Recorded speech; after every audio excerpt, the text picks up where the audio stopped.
Welcome to the Sci-Fi Center, the place to be, where comic books and wrestling collide magically. Movies, TV shows, and pop culture we share. Get ready to rock, we're here to take you there. From superheroes to aliens in outer space, we've got the latest news and reviews in our embrace. Turn on your screen, let the neon lights glow. We'll take you back to the 80s. Let's rock and roll. Sci-Fi Center, where the legends come alive. Get ready to geek out, let your imagination thrive. We're diving into the past with a touch of modern flair. Sci-Fi Center, the ultimate pop culture lair.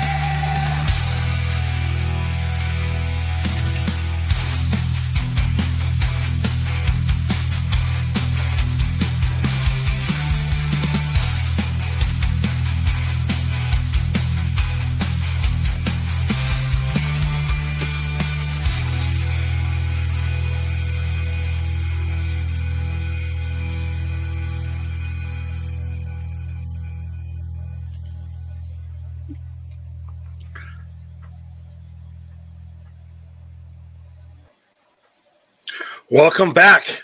For those of you brave, tortured souls who endured that nonsense this afternoon, that was the Ace Ventura When Nature Calls stream. I'm glad to see that you came back, to be quite honest with you, because I don't deserve you. For doing a watch along for that movie, I don't deserve you to return. But thank you for doing so anyway. And like I said, just as you saw when I opened up the stream there, let's pull this up. I thought this was pretty cool. Hold on, mute me.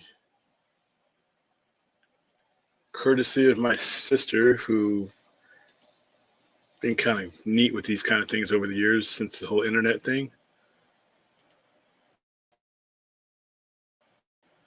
There you go. You guys saw the soundless version of it when I first opened up the show.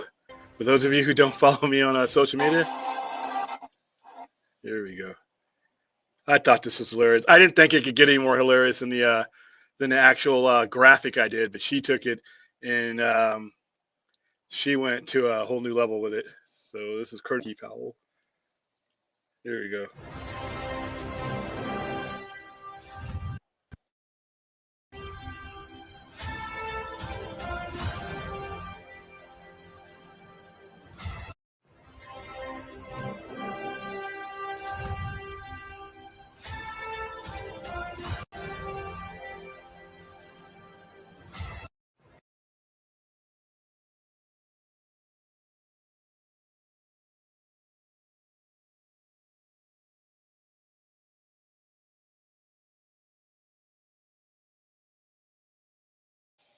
There we go. There's our Superman talk for the weekend. So there you guys go. So let me show you one more time because I think my sound was jacked up when I did this.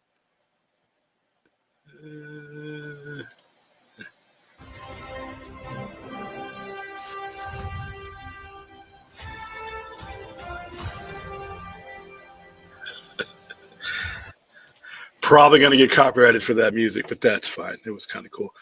Hey, welcome to the Sunday night weekend wrap-up. Not a lot to go over. We're going to read a little bit of this Kevin Fiege article. I'm not going to read the whole thing, but a lot of the stuff that was relevant. And some of you guys are already are asking questions about it right now. Our fundraiser is still going. So if you look at the top of the chat and in the description, if you want to send me to Comic-Con in style, I'm going to keep open the donations probably until Wheels Up until Wednesday morning. So if we meet that goal in between now and then, I will go ahead and do the second of that dreadful movie double feature, and the other movie being Dumb and Dumber. the most appropriately named movie of all time is that. So, yeah, I read a lot. I read a lot of it, and like I said, I skipped over stuff that it just wasn't relevant to what I want to talk about here. But let's say hi. There's Clint and the Duck. William, what are your thoughts on some of these articles coming out from movie magazines saying that the reason why Marvel is doing so badly is because it went woke? And Kevin Feige addressed that in his article.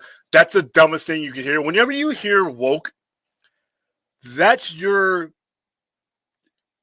sign that you need to get out of that conversation. You need to start looking at your watch. You start looking at your phone, text somebody and have them call you so you can break up that conversation. Anything you need to do to get out of that conversation. When you're in a conversation and they bring up the word woke like that, that's you got to start looking around. You got to start telling them, hey, look at the time, or them look at the time. You know what? I got to pick up the kids, even if you don't have any. Find a way to get out of that conversation, because that conversation is a dead end. All right, this is woke is the term that for me, when you start using it, I don't need to talk to you. I'm not going to say you're a dummy. I'm not going to say you're stupid. I'm not going to say you're uneducated. You are now, but what I will say is you are now partaking in a conversation I have no use for. That term has been hijacked, misused, twisted, and distorted. And to be honest with you, some people, when they use it, it's sinister. It's a code word. It's a dog whistle. It's what they hide behind when they can't say the dumb shit that they want to say. It's a shield. Woke. All these women in these things. Okay, well, are you bringing up something a legitimate term? Or are you a misogynist, or are you a bigot? I don't know. Well, how come all of a sudden there's all these, everybody went woke, and it's usually, when like somebody, a person of color like David Zaslav, I mean, it's too woke. I'm like, the only difference between that one and the other Superman, so I would like to have him clarify that. So woke is, like I said, is becoming catch-all for a lot of stupid shit. So if you're in a conversation and that word comes up, that's like you being in a cab or an Uber and you get in there and you sit in there and all you smell is alcohol and weed, and it's only you and the driver in the car. Get out of that Uber. Get out of that cab. It's like when you get on a plane and the captain is there greeting you with a flask.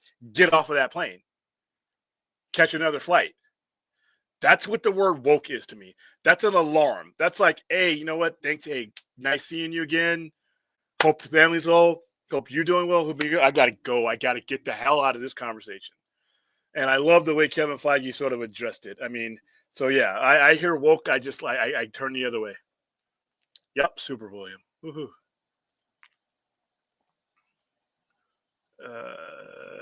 Chuck K. So we saw Superman. It's still 7 out of 10. Yeah, I saw it 2.5 times because, like I said, that third time was for an investor meeting, and I was handling other things while they were watching the movie. For the most part, it's still a 7 out of 10 to me. It's a solid 7 out of 10. And people are, like I said, they're I saw this one where somebody was posting that it's on pace to make 630 to 700 million. Listen, if it does, wonderful. I'm not rooting against that movie to do any less money than it earns. I just don't know where the other 230, 250 million are coming from. It's already going to be on week 3. Week 3 for any movie. Most movies are tough. Lilo and Stitch. You've had some Deadpool, Wolverine. You're talking about brands like that have never had the baggage that a Superman or DC has. Deadpool and Wolverine was a beloved. I mean, you spent 20 some odd years building up Hugh Jackman's Wolverine, and the Deadpool movies were already popular, but it was Wolverine being in that movie that made that average franchise from being like a $700 million a movie franchise into a $1 billion franchise. So you don't always have the same circumstances when it comes to each one of these movies. Now, with Superman breaking 400 million, another 100 million would be fine. I don't see how it's going to get to 6 or 7 because of the fact I do think like I've always said, financially, you're asking a family of 4 to go to the movies twice. And there's two things. They may have already seen Superman, so now it's Fantastic Four time. That might eliminate one or two multiple viewings for you. Some people I've known seen Superman 2 or 3 times. But even those people, as we move towards Fantastic Four, you have a demographic overlap and money is tight. You have to make a decision. Are you going to go to the movies to rewatch Superman with it being on PVOD within a month? That PVOD thing is big because it allows you a little bit of leeway, especially if you've already seen it. A good chunk of that money that's coming in from Superman has been repeat viewers. So I think Fantastic Four is going to take a huge bite out of that, possibly. And then the fact, like I said, I don't think I think once it made $500 million, Warner Brothers is ready for it to go to PVOD because now they're not giving up that 35% to the box office. And in most cases, these studios own heavier stakes in the PVOD business. Some of them own them outright. And then we get it over to HBO Max, which is even more valuable to them because now, this big blockbuster movie that made $500 million is now right to you for the price of your subscription. Oh, by the way, you're going to keep your subscription. That money that they make off of HBO Max is where they want the business model to go. Everything that they do in the theaters pretty much is to add value along the way on that table that they get the majority of. If I can keep you from leaving HBO Max, that's good for me. That's more than a ticket. If you're paying $16, that's probably the average price of a ticket. But there's more subscribers per month that are going to have HBO Max than there will ever be going to a movie theater. If you get 100 subscribers at $16, $17 a hit a month, you do the math. There's no movies that are going to get you that kind of revenue on that kind of frequency and that kind of volume. So the priority is not the theater for some of these guys. It's going to be in there long enough, but they no longer have to wait it out. Like, some movies, Barbie, all those movies, Oppenheimer, because of the trend that was going on then. But once again, that was a year ago. Actually, that was 2 years ago. Each year that we go along in this entertainment thing, the studios are going to want a bigger percentage of their money back, and they're going to want it sooner. So that's why you already have streaming dates for half these movies.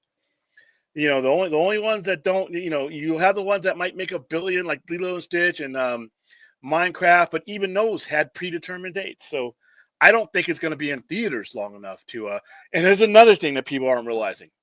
Another big thing that people aren't realizing is when Fantastic Four comes in, there's only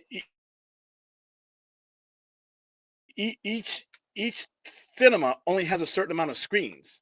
They are always going to break down the screens of the movies that have been there before in order to get that first week box office. So you're talking about the amount of screens that Superman is on shrinking in favor of Fantastic Four.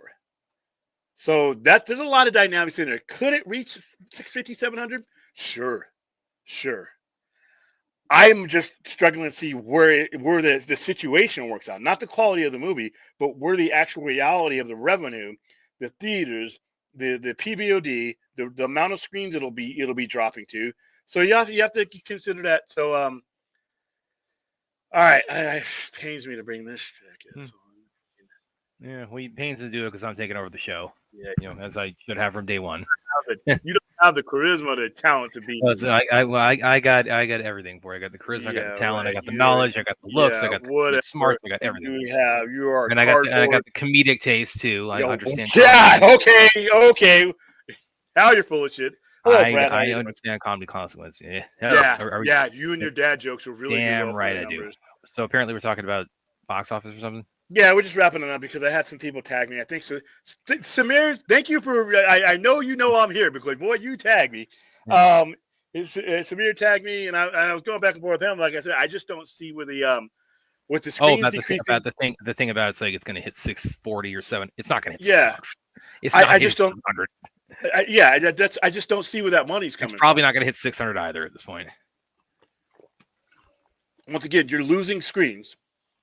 You have to lose screens. There's no Fantastic Four is coming. Yeah, for the sake of the theater, you have to. Yeah, the next blockbuster that comes in, that's when once something else has been out for a while, then the next tent pole Jurassic's going to lose their screens. Yeah. Lilo and Stitch is going to lose their screens because they're at the tail end of their run. They're past the 2s in 3 weeks. And so Lilo doesn't need anymore. They made $1 billion. So yeah, and they were going on PVOD the same date they were going to go on PVOD, no matter what that movie made. So that's another thing I think people realize is that they're no longer just waiting to see how much a movie makes before they set that PVOD. A lot of times that PVOD date is set before the movie either gets greenlit or before it comes out. Trust me, Superman's, you may not believe me, Superman's POV date is already set somewhere.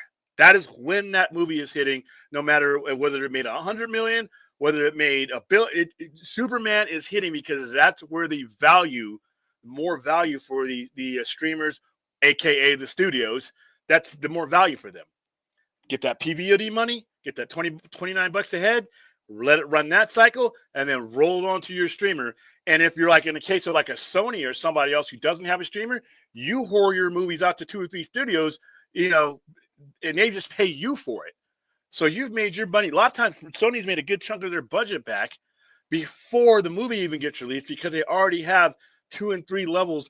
They will have sold it to somebody else, and then it goes on Disney. Disney purchases it. So they're already got their money. So this streaming thing is really, really important. But yeah, hey, if it gets 600-700 million, I don't see it. It just broke 400 million right now. So that means now that was with a 52% drop. You're gonna have more than that on the 3rd week because people have seen the movie. So it's 500 is where you. I think 585 is their best case scenario. I think 585 is really high, but I said their best case scenario. Yeah, Samir was seen it 5 times. If he keeps going, he alone might account for the fucking box office one. Woke and Superhero Fatigue. They probably means. I think. Do you mean don't exist or? Yeah, they don't exist. I think you forgot to type don't but they exist there. Yeah, I think as a minority, when I hear woke and I hear it from certain people, I know what you're trying to say. Not everybody who uses that term is that way, but I've been in enough experiences to where woke is a word that you can use in the presence of us without getting the shit knocked out of you. Because technically you're not saying what you really want to slip up and say sometimes. But it's a dog whistle. I know what you mean. When you say, like I said, the people who come in and they say, well, I didn't watch Discovery because Star Trek was woke. Star Trek's been woke since 1967. The X-Men, I watched somebody who was criticizing the X-Men and he kept using the term woke. And I'm like, the X-Men was born out of whatever you think wokeness is, whatever the fuck you've mutated that word into. So it's become a dog whistle to attack diversity because, listen, some people just don't want the world and the countries to reflect the people who take part in it, unfortunately. And that's an unfortunate truth about our world sometimes. And Kevin Feige, he brought that up. So at audio saying I'm going to Comic-Con. You know what? My sister did that, by the way. My sister did that. That was not me. My sister, who I used to be the tech nerd in the family. My mom and my sister have like surpassed me when it comes to this crazy stuff like this. They have literally overtaken me, because I'm lazy now. I don't have a lot of time. But yeah, this is them.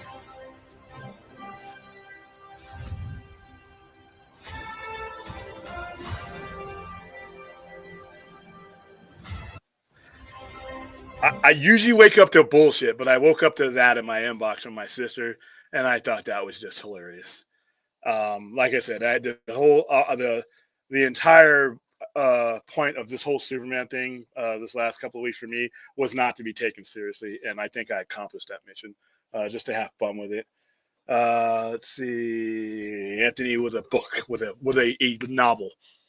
Oh yeah, a friend of mine who never reads comics because of Superman movie started reading Superman for all seasons, All-Star Superman, Superman Birthright, Massive. Hey, that's great. To me, no matter what this movie did, it increased our brotherhood. He did. James Gunn did something that no other comic book head is doing when it comes to these movies and making the connection.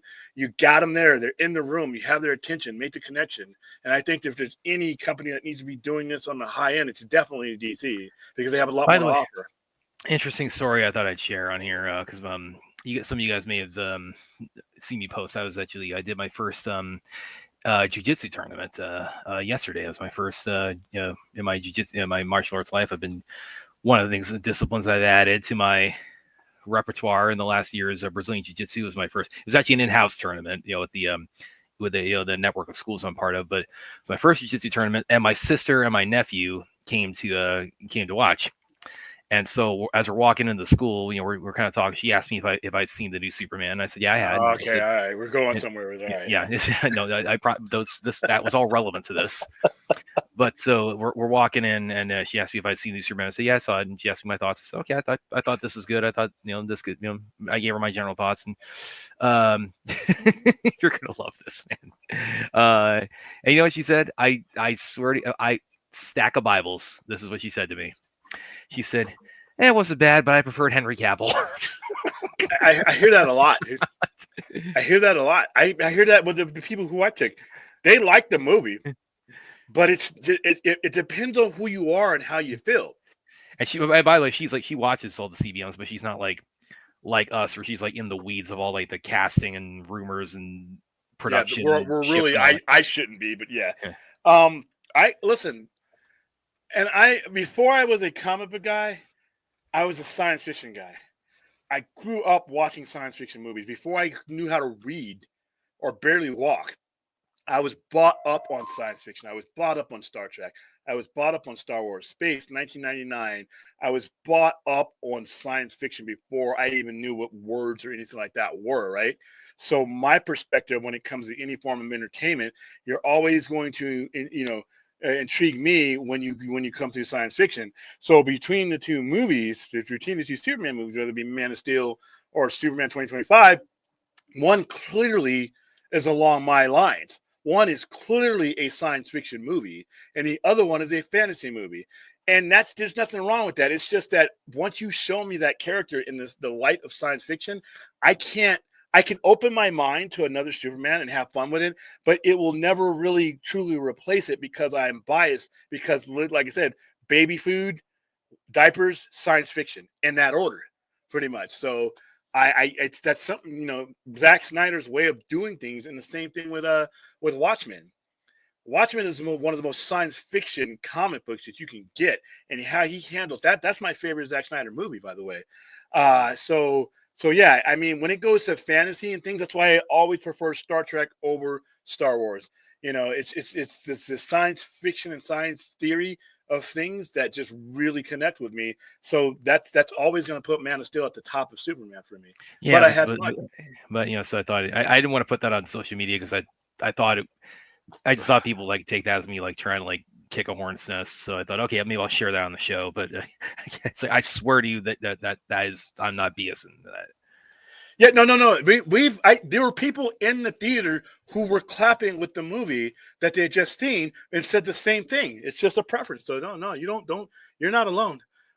Super fantastic. The new Barbenheimer. Oh, I don't think we're quite ready to go that far.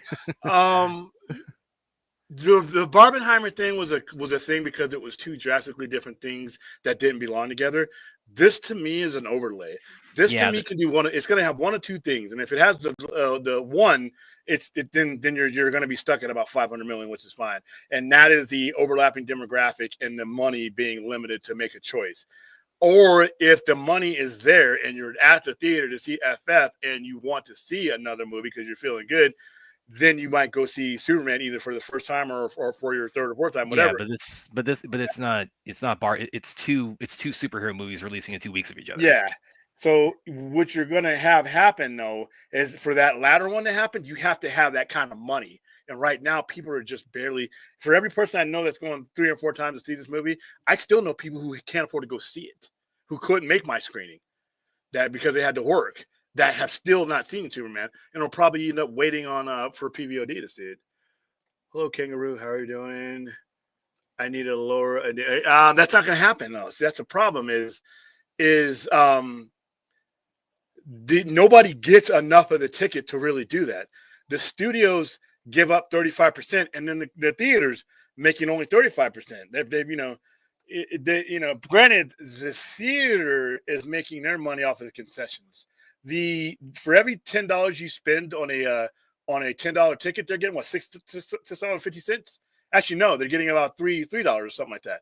So they're losing the lion's share right off the bat. But that's why your popcorn is so expensive. That's why your sodas are so expensive. That's why it's so important that if you want to see theaters survive, if you can, buy something there, because that's the profit margin. The profit margin for the ticket is nothing. They could almost give the ticket away, but the studio is not going to lower their end, so you're going to still see the same ticket price. So it's just a matter of the volume, because the ticket prices have gone up, but less people are going to the movies overall. So they had to make that up. So I don't see the ticket prices going down.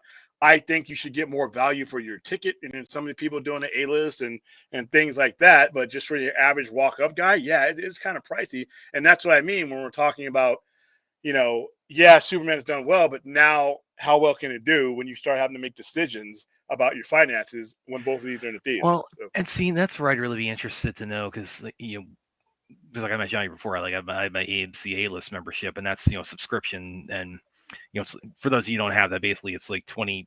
I think I'm paying $28 a month now, and I could, with that, I could see 4 freebies a week with that. So, and now because I'm single and I have no kids, that's very economical for me. So I can really,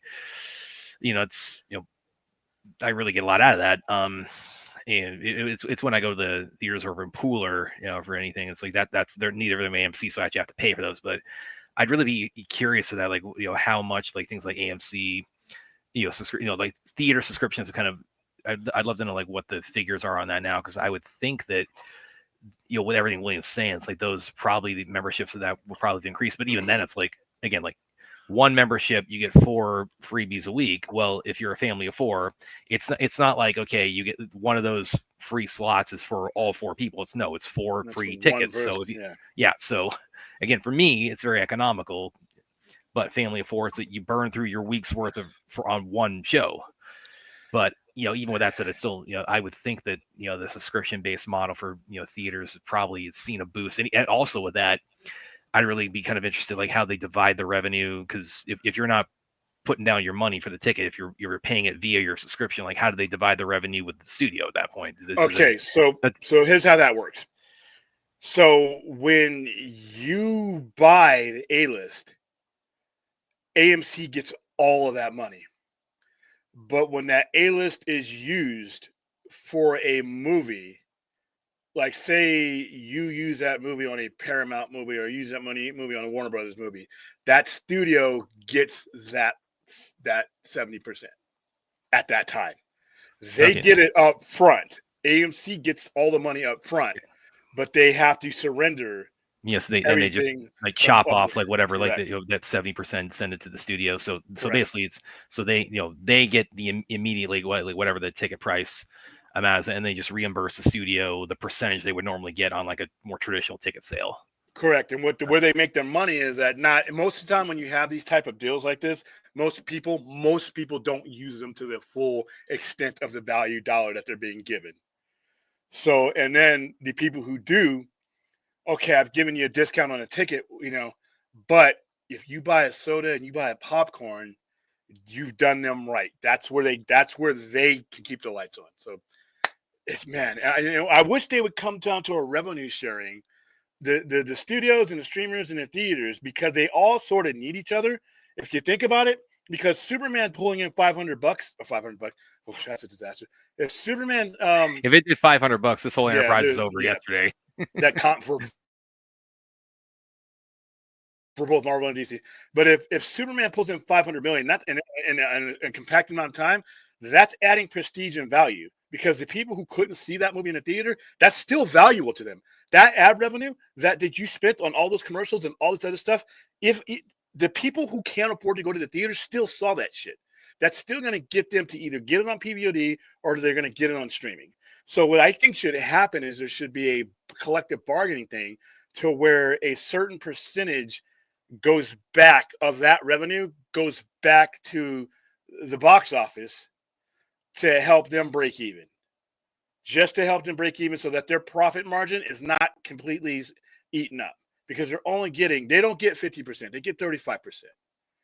And the profit margins of a theater, because I talk to these guys all the time, is razor thin. So if you want theaters to survive and you want to give them room to lower ticket prices, what I think is that if somebody and they should do this with the ad revenue and all these commercials and shit that they're showing, there should be a collective bargaining thing where everybody collects from a pool of ad revenue and pluses up their percentage. Then the theaters could drop a price a little bit, or maybe come up with a family A-list or something like that, because then they're not worried about that, that money that they're losing. And if you come into a situation where you've been given a discount, trust me, people you give discounts to buy more. It's proven. I've seen it with my own hands. When you give somebody a discount or you give them something for free, that gets them going. Free comic book day is not just me handing out free comics. Trust me. That is something. They come in for that, and they're here. They're in your domain. So, yeah, if they could drop the prices or make it to where it's dirt cheap, like I'm talking about super dirt cheap for a family of 4 for tickets, then I think everybody would make it out. But that's a complex agreement that they're going to have to probably be forced to be into. Fantastic Four First Steps will be a moderate. Say, you told me this the other night. I see no problem. I see no problem with it. And then there's nothing after it. It would be different for like Fantastic Four if Superman were coming on its third week or its second week. But I don't think there's anything coming in after Fantastic Four. I don't think there's any big blockbusters. I don't have it in front of me, but so I think it's got an easier road to get there. Hello, RJ, what's going on?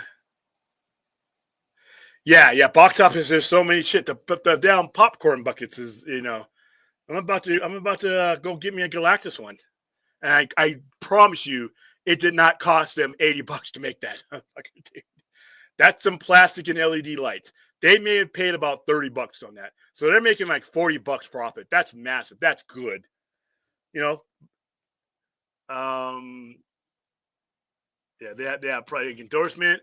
And the people who the studios sold the rights to do certain things like Petco and all the stuff that they did with crypto. The studios or the theaters paid money to Warner Brothers for the right to make their popcorn buckets. That's why you see so many of them. That's why you see these different theaters, these different franchises, because they want you to come to their theater to get the popcorn bucket that you can only get there. So all you multiple viewers that went and saw Superman 3 times at 3 different theaters and got 3 different popcorn buckets, guess what? Everybody made off. The theater got your money because they got the draw and they got the markup. The studio got the money because they sold those rights to do that. So, yeah, there's so many ways to make money on a movie outside of a box office right now that when I think people, when they bring up these numbers, they don't realize, like I always say, the money doesn't stop getting counted until this money stops being made. There is no such thing. Nothing gets left on the floor. They're not dogs where there's crumbs left. No. Yeah, you ain't getting shit. Hold on. Okay. Hold on.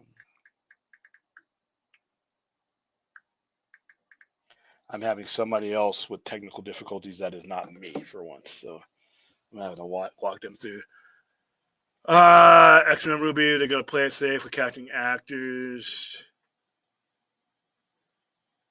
By the way, he had a when he was talking reboot. I'm gonna just go into that. Hold on. Apparently, the PvP date for Superman is August 26th. That would be a 45-day window. That's a little bit longer than I thought it would be. I thought it'd be like more like about early August or mid-August. I guessed it would be 45. Simple because that's their handshake agreement with the theaters.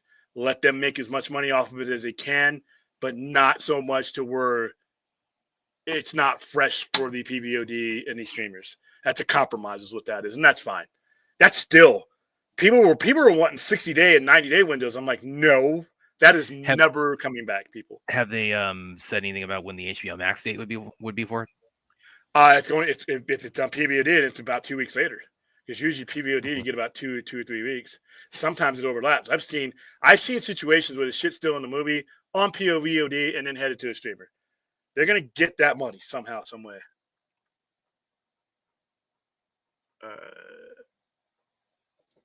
I'm not gonna book anything. I could see a certain situation where it creeps up there, but the odds. Listen, senior nerd, the odds are against it. Not saying that it can't happen. The odds, because of what I just told you out. What I just rolled you out's not an opinion. That's real, dude.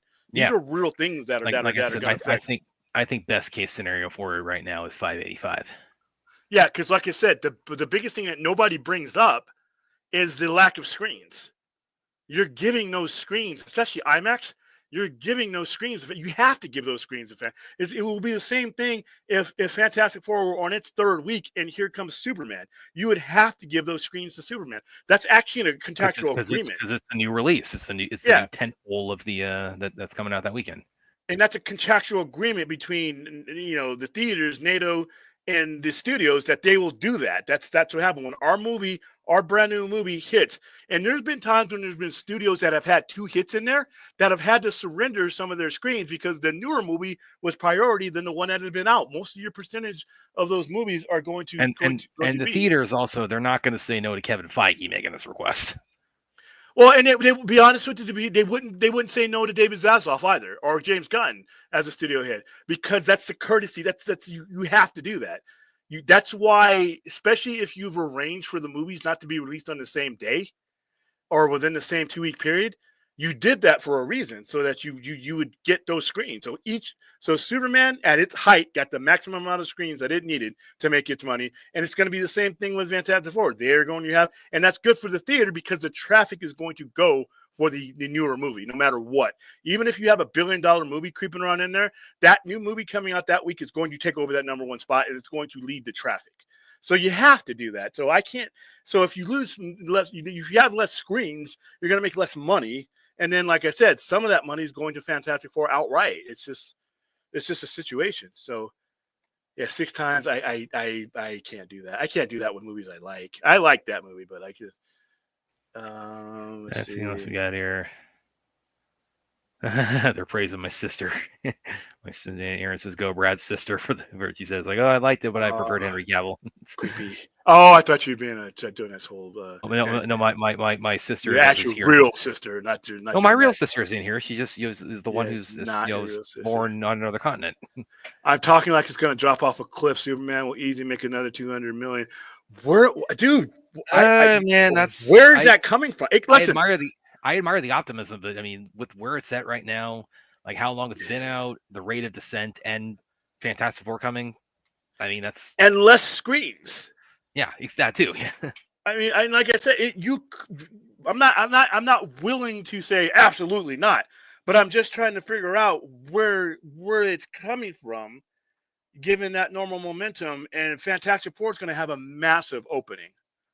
Fantastic Four is going to have a massive. Superman's going to lose like 70% of his screens because that's what's supposed to happen in the third week. You'll still be able to go see Superman, but if you're trying to make money as a cinema, you got to go with the movie that just came out that week, especially when it's a movie like this. Listen, Samir, I'm not going to make people have been wanting to bet me. I'm not going to make that bet because it's not impossible that happens. It's improbable that happens, but that's a big difference between not at all. I swear that Steve Harvey. I do not look like Steve Harvey. My faith in Fantastic Four. No, proven metrics it has nothing to do with this and that is Fantastic Four. You could put any big A-list superhero coming out this weekend. But you could put any A-list, and Fantastic Four is an A-list movie. You take any A-list Marvel movie is going to take away from whatever is going in before it. That includes a Superman movie, and you also have to the demographics are alike. So now the same people that you're fueling to make the money for Superman now have to turn that money towards Fantastic Four because that's the way math goes. Unless they're rich, but we've already discussed how expensive it is to take a family to the movie, and this is a movie that you take your family. Both of these movies, for the most part, are movies that you take your family to. So you're talking about the dollar multiplier, and you've either already seen Superman or you can wait. That is going to affect That has nothing to do with my faith in Fantastic Four. My faith in Fantastic Four comes from the faith in the studio that has produced it. I've seen what happens when they get on a roll and start telling their big stories. They don't fail. They don't disappoint. They do not disappoint. You got to go to the in-between shit.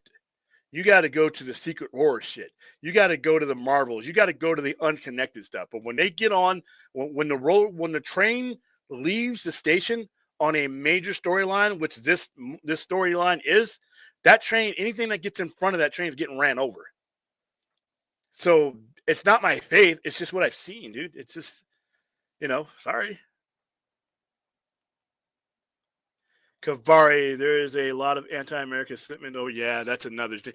That could hurt Fantastic Four. I don't think it will. Because Superman, Truth, Justice, and the American Way has always been portrayed, even though he protects the world, as somebody that is primarily, and you saw that conflict in the movie to where he is, he perceives himself as an American, but, how he is perceived around the world is differently. So if you're using Superman as an avatar when it comes to America and American cinema, then yeah. Plus, a lot of these major markets have tariffs leaning against them. China, we're in a trade war with China right now, which is not good. If you're looking for China to be a big boost, you got your you are literally affecting the financial situation of a customer, is what you're doing. So yeah, that's going to hurt too. Might take you guys 2 hours to break down the Fiege interview and all that info. Too much for me, too much to cover and talk about. A lot of interesting stuff. I'm only going to cover certain aspects of it. I'm only going to cover certain aspects. That is a long article. So William and Brad, Superman's are, 406. 406 is where it's at right now, which, in my opinion, puts it roughly around 500 million. Because you're not going to have a 52% on your third week. I don't even think Sinners had that. Well, you might have like a 50% of the. It might drop 50% of where it was weekend 2. That's what I mean. It's gonna have it's gonna drop, like I said, simply because if it's not on the screen, you can't go see the movie, and it's going to lose some of those screens. They're really hedging their bets on Fantastic Four. Good bet. Will be huge and signal the resurgence of Marvel. I don't think Marvel needs this resurgence you guys are talking about, but that's fine. I saw they put out a TV spot with huge Marvel so bad quote from me. I want to strangle people when they say that. Marvel's so back. Do you need a map? Do you need a map? Do you know where you're at? Thunder. Do you know where you're at? See, when you say things that Marvel's so back, you tell me you might not know where you are. You're telling me that because you're in the Marvel's neighborhood, that you're in the Falcon and Winter Soldier neighborhood, that you've seen the Thunderbolt's house, but did you forget the city that you live in? Did you forget about Times Square, which is the rest of Marvel? Did you forget about the Brooklyn Bridge? Hey, did you forget about Jersey? When you say Marvel is back, that tells me you may not know where you're at. They never went anywhere. They never really went anywhere. There's been some focus on the back alleys and the not so descriptive places, but that city's always been there. And you're seeing the capacity of that city. You're about to see that in 3 or 4 days. And not just with Fantastic Four, because Fantastic Four is just a beginning. That post-credit scenes that the Russo brothers have been, you know why they're there. We're jumping right from Fantastic Four into the next thing and into the next thing, just like they did from 2008 to 2019. We're on that train. We're in that city. You guys want to hang around and look at the little small apartment buildings and stuff and say, well, this is Marvel exhausted. You can stay there, but everybody else is going back to the city. And that's where Marvel is. I mean, when I say Marvel's back, I'm thinking more in terms of like just not making anything as horrible as Thor: Love and Thunder. All the stuff that they did that wasn't great, in my opinion, was just the middling stuff that they did when it wasn't connected to anything. That's not when they're at their best. Let's see. Yeah, I didn't want to say it, but hey, yeah, I'll let Samir put it where I get a. If you truly want it, Man of Steel. Nah, you know what? I'm going to let those guys in.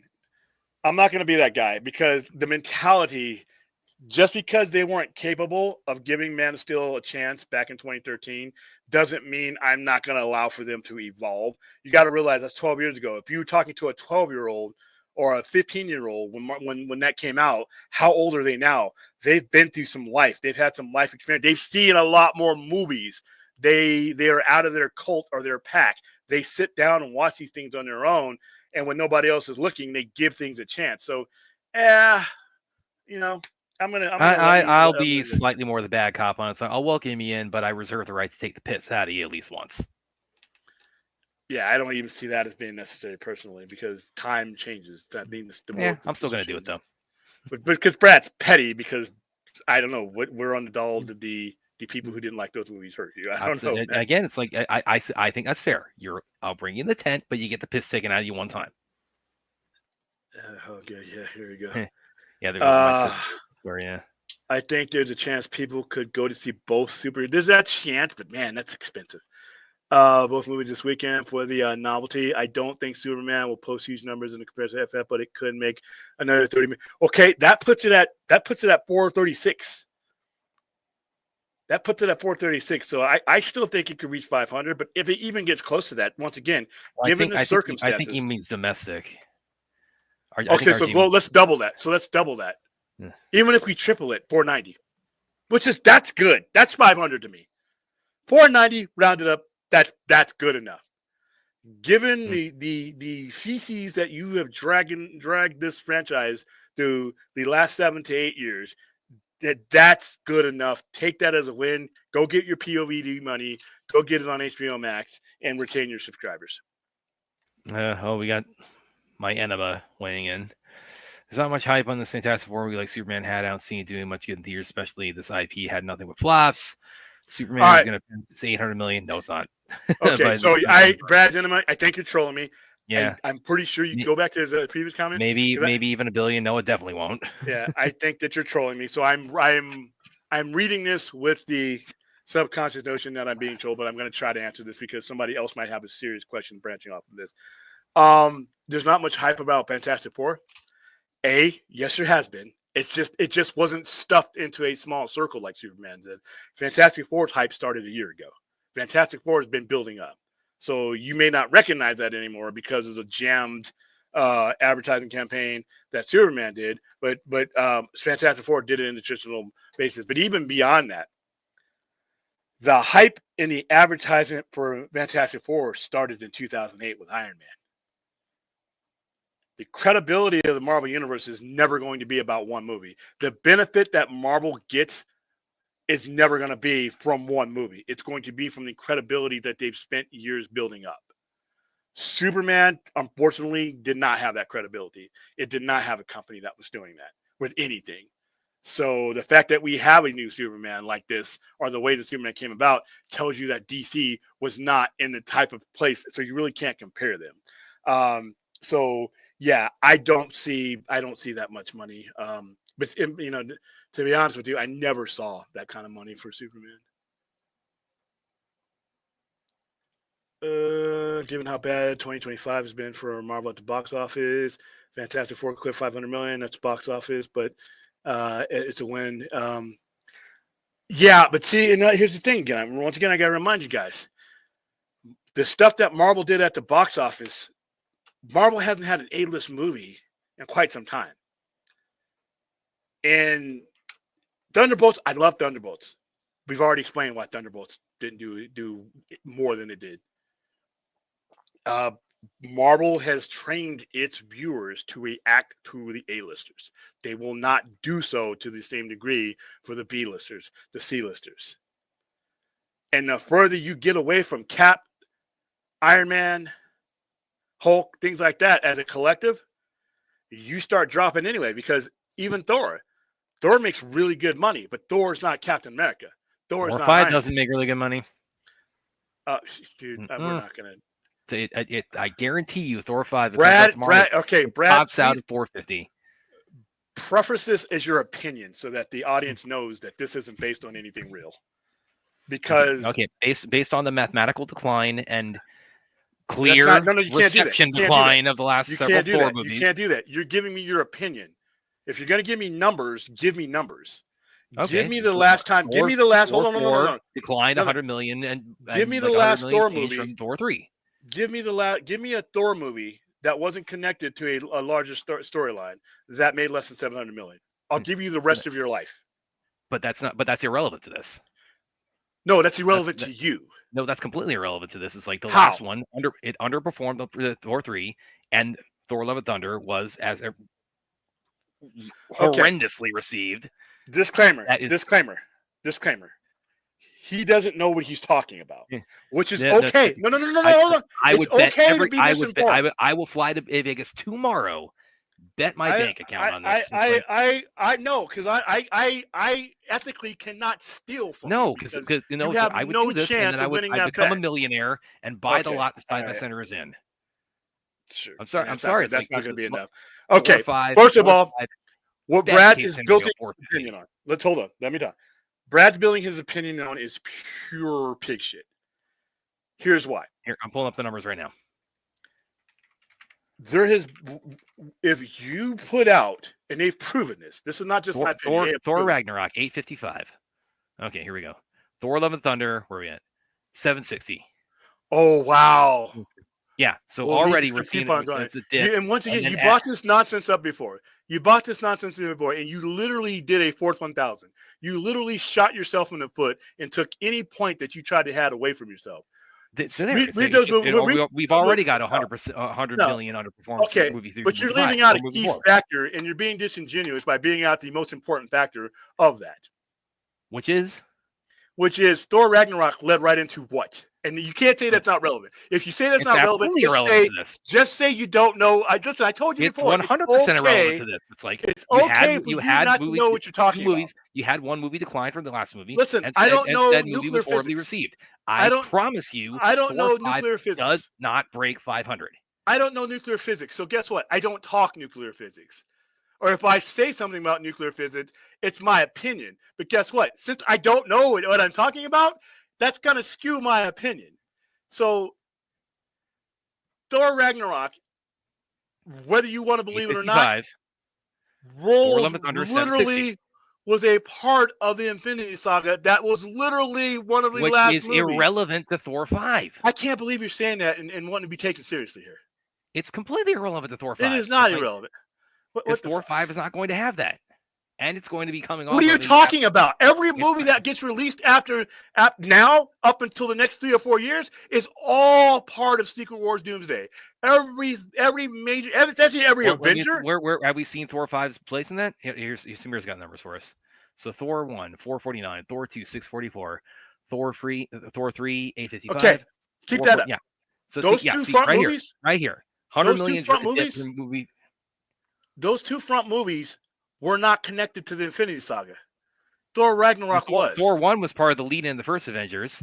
Thor 2 was not in that way. No, because we didn't know about the Infinity Saga until 2012. So you guys need to correct yourselves there. No, we did not know. No, we did not leading into the first Avengers. No, but the Infinity Saga as a complete arc. See, you guys can't just contextualize shit just to what you think you know. You actually have to know some shit. So when you're talking about the back end of those movies, especially the difference between Thor Ragnarok and any of those other movies is $100 million from movie 3 to movie 4 Thor Ragnarok and a terrible reception. If you release Thor Ragnarok as part of Avengers Doomsday or Secret Wars, that movie's going to do, or if you believe Thor 5, whatever the hell you want to cut it, it's going to do exactly what Thor Ragnarok did. No, not a chance in hell. Not a chance. Based on what? Again, okay, we're moving 100 on. million dip from movie 3 to movie 4. Hey guys, this extends to the chat. If you don't know what you're talking about, stop digging. 100 million dip from movie 3 to movie 4 and a terrible reception on movie 4. When you find yourself in a hole, stop digging. Best case scenario, 450. You're out of your mind. I will write that in stone tonight. Wow.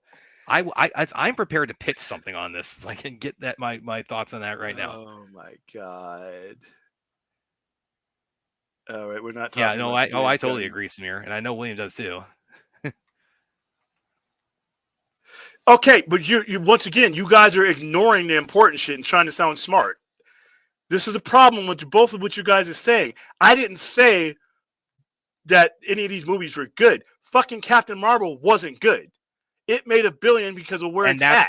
that by itself proves my point. Okay, because we had the first Captain Marvel lead into Endgame, does $1 billion. We're Second not Captain having Marvel, this conversation. no cushion You're like that. literally bringing down the value of the 800 million channel right difference. now. We're moving on because you're really killing. You're really 800 million You're difference. Sesame and Streeting none of the you're Sesame cushion you're Streeting the talking show. about. All right, you're basically, yeah. I mean, hell, like Stop. my estimate, that's generous for Thor 5, Stop. considering what happened with the Marvels. Your comparisons are horseshit. By the way, I'm sorry. I'm being kind. I don't know if you're being serious. I don't know if you're in, being serious, so I'm just going to keep going. Lead into Endgame, $1 billion, bad movie. Next movie, no Endgame lead in, $800 million dip. And Thor is going to be released going into Doomsday and Secret Wars. Has that been greenlit? Have you heard any news about Thor 5 being a lead into Doomsday or Secret Wars? Which means that when it comes out, it's not. Which means that when it comes out, it's not going to have that. It's not going to have that cushion. Let me coming off a horribly received movie. It's got already $100 million. You're digging a deep hole of nonsense right now. You guys might laugh at me for saying that. Well, I can laugh at Brad for some of this 450. I'm telling you, I will put that in a stone tablet. RJ, I don't think you could say anything more ridiculous than that, so I'm not going to laugh at you. I will put that in a stone tablet tonight, and I will have that the day when it hits that after Thor 5. I will have that. I will have that put in the Vegas Strip. Yeah, and somebody's going to drug test you on your way here. So they're going to pay me for my bet. That's what they're going to do. That could be true, but I also think Fantastic Four is going to do better domestically than Superman. So that differential, even if the overseas market is the same and it faces the same, I think Superman faced the more stronger headwinds because of Superman perceived as an American Boy Scout. Whereas Fantastic Four, yeah, sort of, but nowhere near. Superman was an American icon for 80 years. I don't think Superman is perceived. That's why when Superman is more of an American idea, has been perceived more as an American idea, whereas if there are more things that the globe can relate to that have nothing to do necessarily with America when you're talking about Fantastic Four. And it's just the same thing with Batman. Same thing. That's why Batman does well everywhere. We'll do well everywhere right now, simply because Batman relates directly to anger and violence, and that is global. We all have that in common. So I think it'll be fine. Music Man, and maybe no. That's what I'm saying though. It's like Captain Marvel. Don't encourage him. He knows Endgame, he's trolling. And then the next one, no lead into anything, coming off of a not. Brad, I got Brad 1000 $800 million dip, and now it's like you got a worse scenario. You got a worse situation coming off of Thor: Love and Thunder. Dude, I want you to when I mean, Captain Marvel had a better reception than Thor: Love and Thunder, and it did better. You realize, it had the Endgame lead in. Your rationale is just not working. I can't believe you're saying it out loud. I laid it out. I can't believe you're saying it out loud. Usually when people say silly shit out loud, it's like, "Ooh, wow, that sounds crazy." You're saying this out loud, and it's not clicking in your head. I'm saying we already have the precedent with the MCU. Captain Marvel, $1 billion, and came lead in. But they're not very well received. Never mind. Marvels. I would do better talking to coming crypto off of the right reception. $200 million. That's where it tops out. If I had crypto on the air right now, I could probably make a count from Sesame Street. That's what we need up in here. Yeah, we can count. We can count up to $450 million, which is what Thor 5 would make if it came out today. Yeah. Okay. Okay. Sure. Do me a favor. Don't make that bet. I don't want to see you losing lots of money. I would, without a second thought, I'd make that bet today. No, Bill, not the kind that we have now. There's always been conflict since mankind's been on this planet, but not what we have now. No other Superman movie has been released when there's literally the markets that you're releasing it. You have them under 30 and 40% tariffs. That's never happened. No other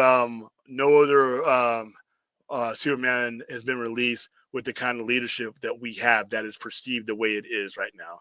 You go back to 2013, look at what kind of leadership and government we had in 2013, and you compare it to what we have now.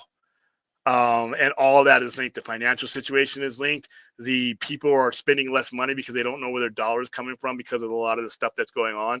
We have never released movies into this atmosphere. I mean, we've never done that. And that includes when we were at times of war.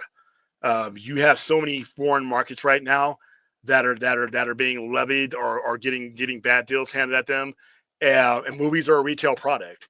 So no, we have never, ever been in the situation that we are in now that we're releasing movies. And that's why you can't really gauge anything on the international market too, because even now, even if they show your movie, if there's competition, your movie could end up being more expensive. They'll tack on, because guess what? The consumer pays the tariff. So if you're in China, you're paying that tariff. You're paying more for that movie. And if there's a local Chinese movie that's way cheaper, and you're going to go for that. So we've never had that situation before. Thank God, and I hope we never do again. Let's see. I don't really want to think about that. It's not that bad. Yeah, I don't really want to. Brad Marvel's is woke. What does that have to do with anything I'm saying? All right, let's bring up this article. You talking about the Kevin Feige interview? Yeah. Okay, let's see if I can find it here. Oh, you want to bring it up? All right. Because we're going to speak on the Kang thing. Yeah. Oh, the fact that Feige's trying to bullshit his way out of that. Why would he need to lie to you or us? No, it's transparent that that's not the reason why they went from Kang to Dr. Doom. What's the reason? It ain't because like we were already talking to Robert. No. If you're not in the room, if you're not in the room where the conversations being had, and you have no evidence of anything, I didn't need to be in the room for this. They already had the Kang Dynasty plan. They had 1,000 Kang variants at the end of the Ant-Man 3. Okay, there is no way that this is true. What do you have to refute what he said? That and that. Why did they announce the Kang Dynasty if they were already going to go with Dr. Doom? Have you heard of adjustments? This is far more than an adjustment. Okay, but you haven't answered my question. Why are you and I so significant that lying or telling us anything means shit when he knows he's going to get our money? Yeah, that's Feige for that, but I mean, that's what he's doing with this. No, he said what he said. You just don't believe him. You're right, I don't believe him because it ain't true. Based on what? So why? Tell me why. The timeline of events. It's like he was no, not your perception. Not your perception. No perception. If you're going to say somebody's not telling the truth, and you weren't involved in any of the negotiations or any of these things, and we are so far outside of the executive office, if you're going to say somebody's not telling the truth, why the fuck would they give a fuck about what we know ground level and what we believe? I don't know why why does he have the reason to lie? Yeah, but why exactly? Why would he lie? Well, I don't know, but he decided to for whatever reason. No. If you're gonna tell somebody's lying, why would he lie? I don't know why he would lie, but he did. What's the truth? What's the truth that you're saying he's hiding from you? The truth is that he was very clearly teeing up Kang with 1 million Kang variants at the end of Ant-Man 3 and the Kang Dynasty plan. So if he outright says that he made an adjustment, that he decided he wanted to change the direction, that's a lie? They said they tried. They tried to change. They were changing the direction, but his timeline of what he's saying when he did that we were already talking to Robert Downey Jr. about this. Were you there in the limo when those conversations? That's irrelevant. That's completely irrelevant. Yeah, it is, because otherwise you're making shit up. It's not. I'm not making shit up. He's making shit up. When he told me that it's like he was adjusting. You can't say that. You weren't there. That's like me saying, you know what? There's a building over there, and there's I wasn't there, but I can see how the franchise is unfolding. Conversation happening over in this building, but I'm gonna fucking press my head up against the glass and use my psionic powers to figure out. See how the franchise is unfolding, and it was clearly going with Kang first, and it was not conducive to what he's saying about Dr. Doom. So it clearly wasn't. He changed his mind after Jonathan Majors, that situation happened, not before, as he's telling us. and you have proof of that. No, I agree. I agree. He changed his mind. Just the timeline of how he's telling us he changed his mind. You don't know because you seem to think that when we hear shit, that's when it took place. You can't establish a timeline. I heard shit of the timeline. You can't establish a timeline. A million Kangs at the end of Ant-Man 3 and the Kang Dynasty planned as the culmination of all this, and then they decided to change that. You don't do that midway through. They could have recasted him if they wanted to do that. Kang is one of the easy recastable persons because no one of them really looks alike. You're not recasting with Dr. Doom. If he thought that was a better pitch, then yeah. If he's going along with this, okay, we're gonna pull this quote up because we are gonna break it down. Where's this quote in here? Because I'm gonna break down why I don't. We're calling Kevin Feige a liar when we don't know shit. We're calling him a liar because he's lying. You know, like I said, if you're gonna call somebody a liar, conspiracy theories are not truths. Okay, here it is. This is not conspiracy. This is putting what's in front of me together and calling BS because it's currently BS. You got as much information about what's going on in his office as I do about what's going on in the Oval Office right now. Here we go. So Feige addresses Jonathan Majors for the first time without talking about Jonathan Majors. So Marvel faced several curveballs in the last few years as it worked on its post-Endgame phases. Yes, there were real-world issues of a pandemic and Hollywood strikes. There was a tragic loss of Black Panther star Chadwick Boseman. And there was the assault conviction of Jonathan Majors. The actor was playing villain Kang and seemed to be teed up as the next big arch nemesis for years to come. That's because he was being teed up as the next arch nemesis for years to come. Just so everybody knows. Feige never mentioned Majors by name. You're reading too fast. Nobody's gonna follow along with you. Anyway, Bell, real quick. The terrorists that kicked into China escalated after that went into office. So no, you're not. You can't. You guys. When you're making these comparisons, look at what you're comparing. Look at what you're comparing and have an understanding of each individual thing you're trying to compare. We're not little kids. We're like, wow, this shiny thing here looks like this thing here, so I guess they're the same. No, each one of these situations has distinct things and distinct times when it happens. When you're talking about the global box office, look at the tariff percentage in the last just 3 weeks alone. Where remember we had an escalation when he had a 90-day deadline. If there wasn't a deal left between him and certain Asian countries, that we were going to go back to certain tariff hikes.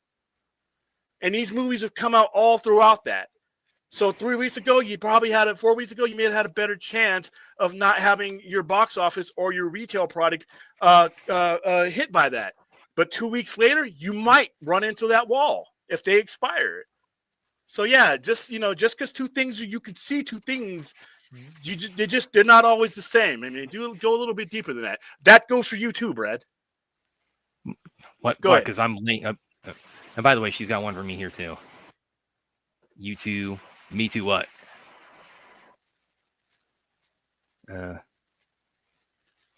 It's exactly what I'm saying. Some of the Feige answers come across as media spin, which he wants to do. Yeah, which in this case, listen, and RJ, with all due respect, both you and Brad and Brian, who the fuck are you guys to be doubting him? I'm a person with a grasp of the English language who watched how the franchises unfold over the last several years. But you don't have any corporate grasp. You don't have any production grasp. That's irrelevant to this. Yes, it is. You're guessing. You're guessing. I'm not guessing. I'm watching the last several. Were you there? Were you there? Were you in the office? What they're doing now? All right. So just say no. Just say, like I said before, I don't know what the fuck I'm talking about. No, I don't believe him. I'm guessing. I'm guessing. I'm guessing based on the That's absolute all you're certainty doing. that Kevin Feige is. Yeah. Okay. Yeah. Like I said, Feige this is what happens. This is what happens when fans think they're more shit than we actually are. Feige never mentioned Majors by name, instead calling him Kang actor at one point, or the actor, or just zeroing on Kang as a character. And Feige said Marvel was already preparing to pivot away from Kang before the Majors issue. That's a lie. We had started even before what happened with the actor had happened. That's a lie. We had started to realize Kang was you don't know that. It's clearly. Listen, hold on. If you're gonna say some bullshit like that, it's your opinion. You don't believe him. That's fine. If you want to say you don't believe him, that's fine. That doesn't mean shit in the broadscape, but at least for the purposes of the credibility of what we're talking about, If you want to say I don't believe him, that's fine. But you're guessing. I'm going to bring this up in a second, guys. Yeah, I'm going to prove to you with a GIF, guys, why this is BS. You can't prove this. You can't prove shit. We can't. None of us can prove shit. We're fucking fans on YouTube, thousands of miles away from anywhere where this conversation was taking place or matters. Where is this GIF? While you're finding irrelevant shit, William, why is Fiege adjusting? Why is Fiege adjusting? Because his plans with Kang being bad. And you know what? So fucking what? You make adjustments. That's what professional. That's the difference between a fan who is observing shit and a producer who is doing shit. When you see your products not going where you want it to go, any business. I don't care if I'm going along the week and I think, you know what? I think this is doing well, right? I think this Supergirl comic, it's doing well so far. I think I'm going to plan out 6 months ahead because I think that we can really dive in and make an investment. And you know what? In the interim of those 2 weeks, okay, dude. In the interim of those 2 weeks, in the middle of that, he's telling me. Hold on. I'm giving you actual fact, not fucking beliefs. I'm giving you an actual retail fact. So I think this is going well. I plan on carrying this for the next 6 months to a year, right? But in the subsequent 8 to 9 to 12 weeks, things go south. It's no longer connecting with it. The things that we were going to try with it, when we put them in motion and we put them in reality, it's just not working for me. So I decide, you know what? I'm going to pivot from this aspect of it, right? And I'm going to pivot to this. Because you know what? While we were going along, we figured out that this might make a better connection. I made an in-time adjustment. You know where that happens every day? Everywhere where somebody is buying, selling, and presenting something. Happens all the time. You guys are acting like this is some new shit. This happens every single day in every retail thing. People make adjustments. The smart ones make adjustments. That's what happens. Was I lying about me believing in this one right here? No, I adjusted to the reality of the ground. That's what you do.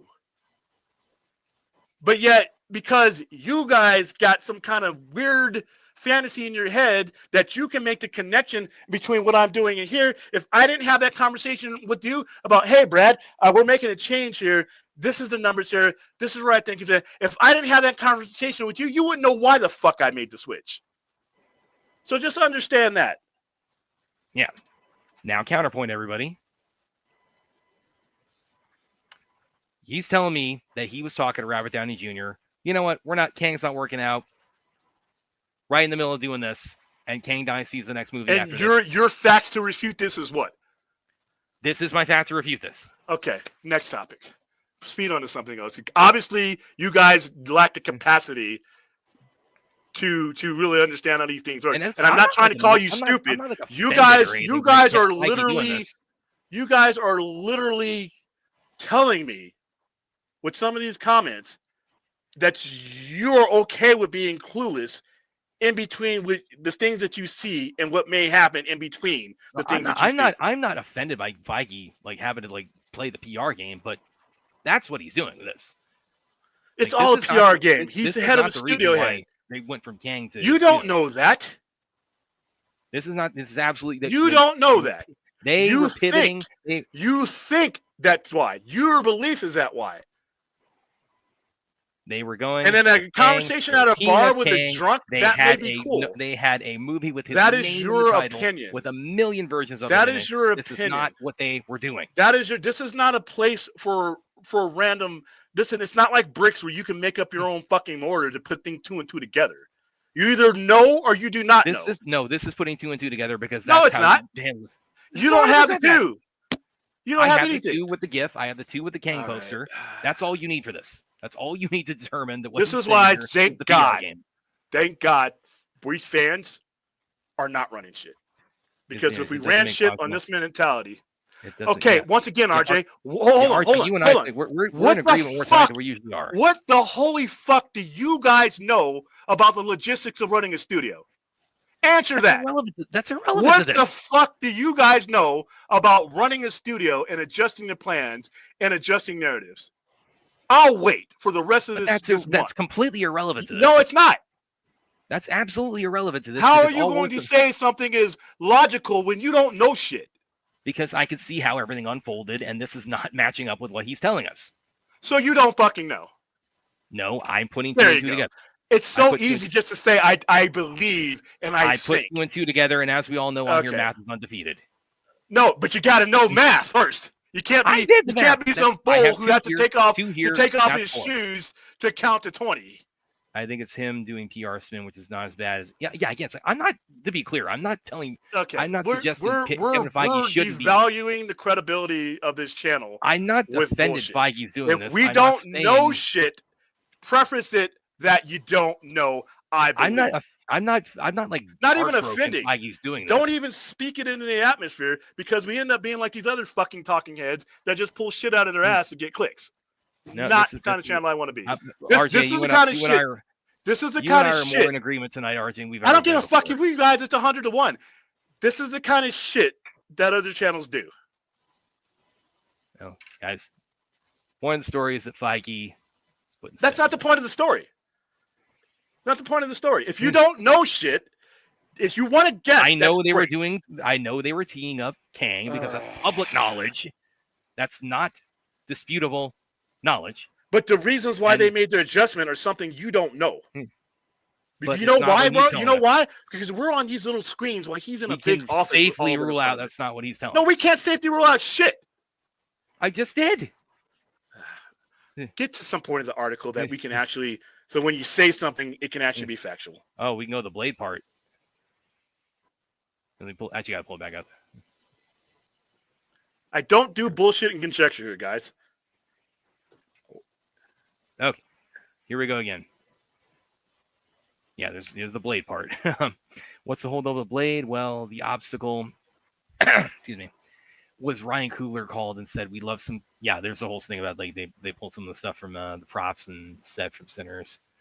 And we take them. We said, take them in. He's our good friend. Take some costumes. Hold off on the movie. Feige was, of course, joking, connecting Sinners to a version of Blade that was recently being developed, one that was set in the Prohibition era, just like Coogler's original hit earlier this year. Feige confirmed there had been 4 takes on Blade. They have been developed in recent times. 2 that were period, 2 that were not.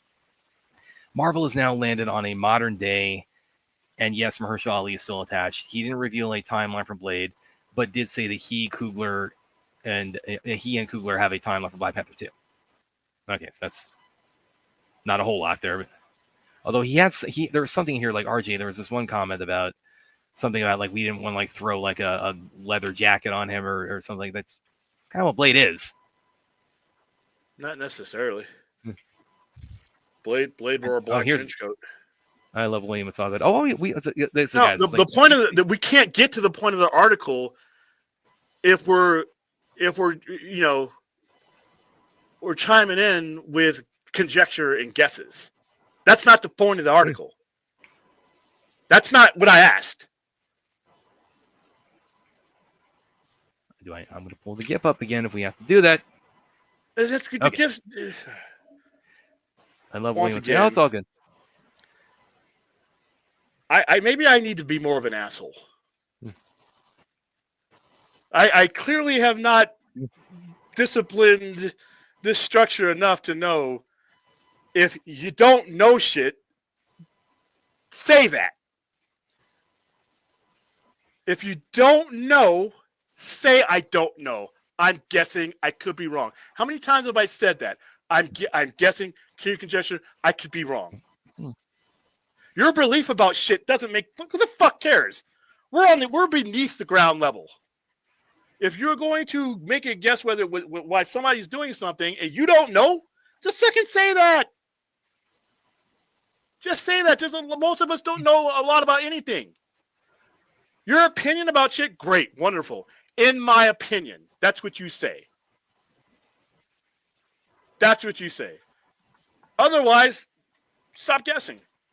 Like I said, millions of channels on YouTube, and they're all doing wonderful with pulling monkeys out of their ass, imaginary unicorns out of their ass, and they get the clicks that way. No.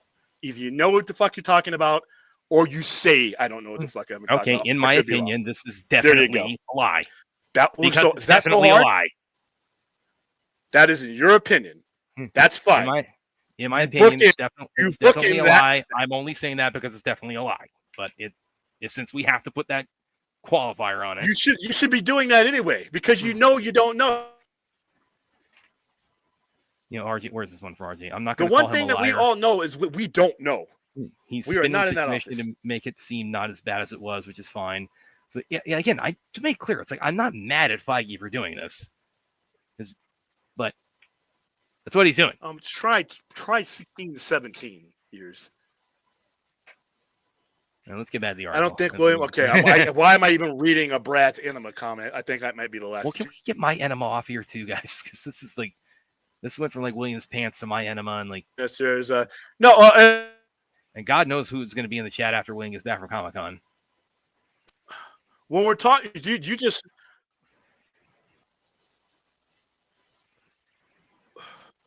when you're talking about in a jury, you are not allowed to consider bullshit.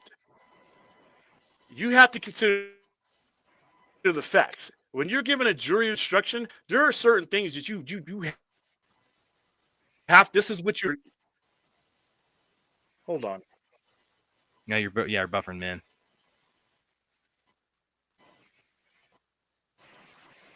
Let me take this down too.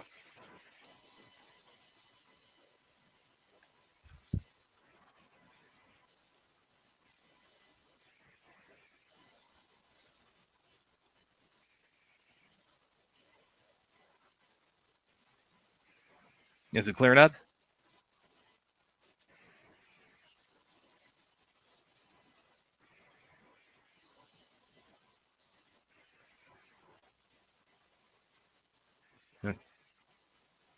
I think William's frozen now.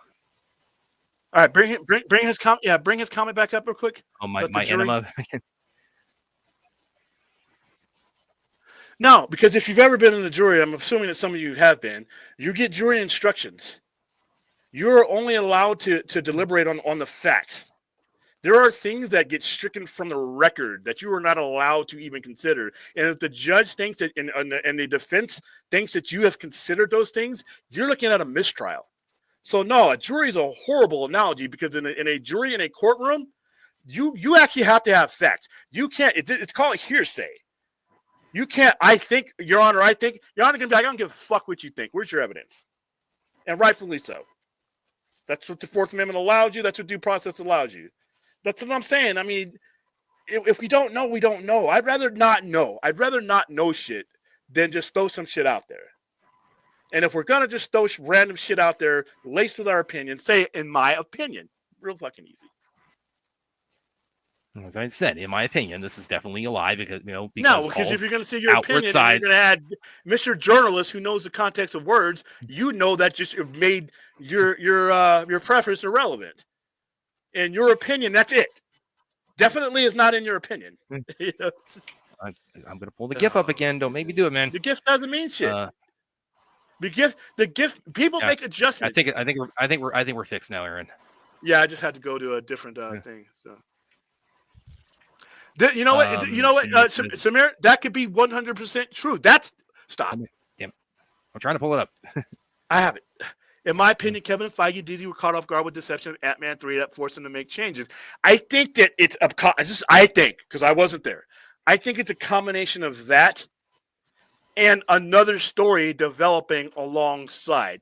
I think the negotiations with the Russo brothers are taking place then. Because remember, they announced that last year at Comic-Con, which means if the Russo brothers were on stage last year, that means they were already signed on 6 months prior to. So if you look at all this, if you want to use timelines, the reception of Ant-Man and the Wasp and the fact that the whole storyline wasn't going where he wanted it to go. So now he's having these conversations with the Russo brothers. They're having conversations with Robert Downey Jr. Because Robert Downey Jr., before we saw him take off that mask at Comic-Con, the agent that was in another person's line that we were getting autographs signed, he was the same guy that had to know about all that. Robert Downey Jr. had been signed 6 months prior, along with the Russo brothers. So if all these things are developing and alongside of the thing you're doing, something more attractive develops that you think would work better, then yes, you make the move. You make the move. because rearranging and disrupting that storyline is less difficult than recasting Jonathan Majors. Jonathan Majors is a great actor. He's going to be a star someday if he ever recovers. But he ain't that yet. Well, and that's a different stream. He ain't that guy too. It's like, oh shit, that was my Kang. I'm boycotting you. He was like on the cusp of being that guy at that point. Yeah, but he wasn't that guy that I'm like. If you were seriously committed to that storyline, and you had to drop Jonathan Majors because of him almost killing somebody. And there are plenty of actors that you could bring in that were better actors than him, and that the MCU would have taken.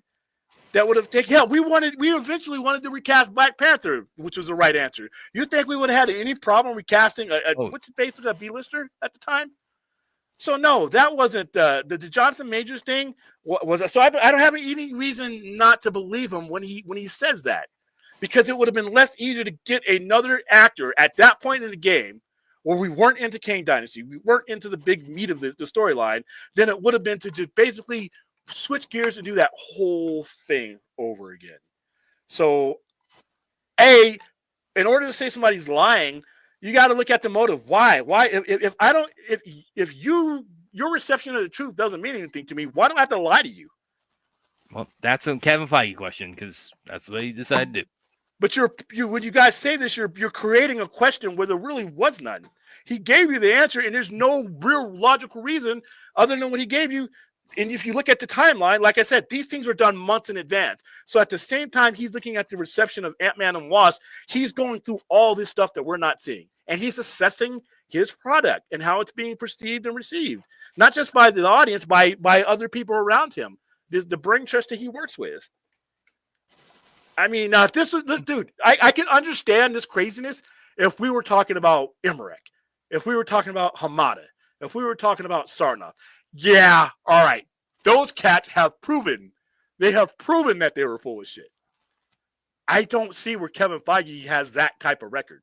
We're not talking about WB from 2017 to 2022 here.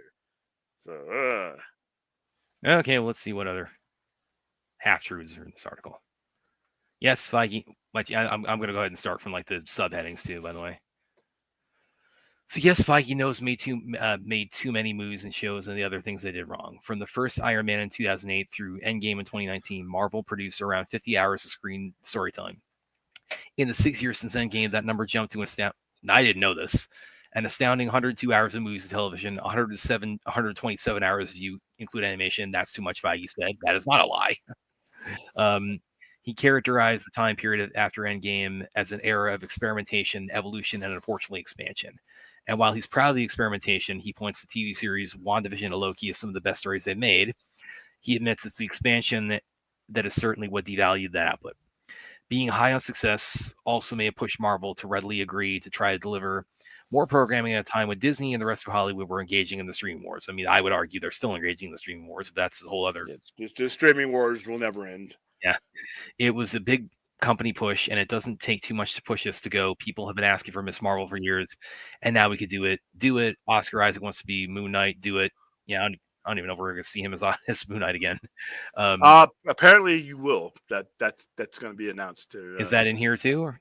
Nah, it was announced before because I think there's going to be something at Comic-Con about it. I got to look at my thing. Yeah, because Moon Knight really just kind of slipped through the cracks after it.